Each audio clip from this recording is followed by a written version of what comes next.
Hindi na tayo makasabay kumain. Pumunta ako si nanay. Bahala ka.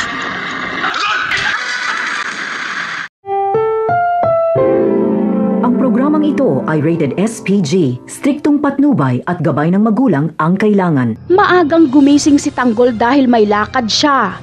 Gusto niya kasing makita ang kanyang nanay Marites. Ipinagluto niya si Bubbles ng almusal at nagpaalam na siya.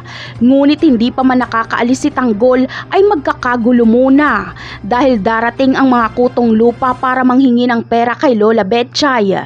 Pero tuturuan sila ng leksyon ni Tanggol at Bubbles.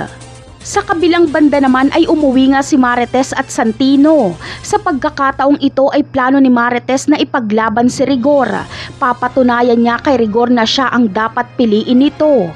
Gusto kasing isalba ni Marites ang kanilang pamilya. Ngunit sa pag-uwi nga ni Marites ay si Lena ang sumalubong sa kanya. Ikinagulat ni Marites dahil isang gabi lang ang lumipas ay nakapagpalit agad ng asawa si Rigor. Agad na sinaktan ni Marites si Lena. Habang si Lena naman ay hindi lumaban kay Marites para magmukha siyang kawawa sa paningin ni Rigor. Ayaw paawat ni Marites kaya sinampal siya ni Rigor. Ikinagulat ito ni Marites dahil ito ang unang beses na sinaktan siya ni Rigor. Pero mas lalo pang nagulat si Marites noong sinabi ni Rigor na buntis si Lena.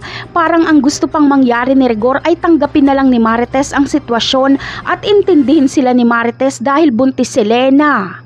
Ngunit ano kaya ang mangyayari kapag maabutan ni Tanggol ang kaguluhan na ito? Malamang ay dito nalalaban si Tanggol kay Rigor, lalo na kapag malaman niyang sinampal nito si Marites. Mawawala ang respeto niya kay Rigor at hindi na siya magtitimpi pa. Palag na kung palag ang mangyayari. Napakarami pa nating dapat abangan sa mga susunod na episode. Paalam!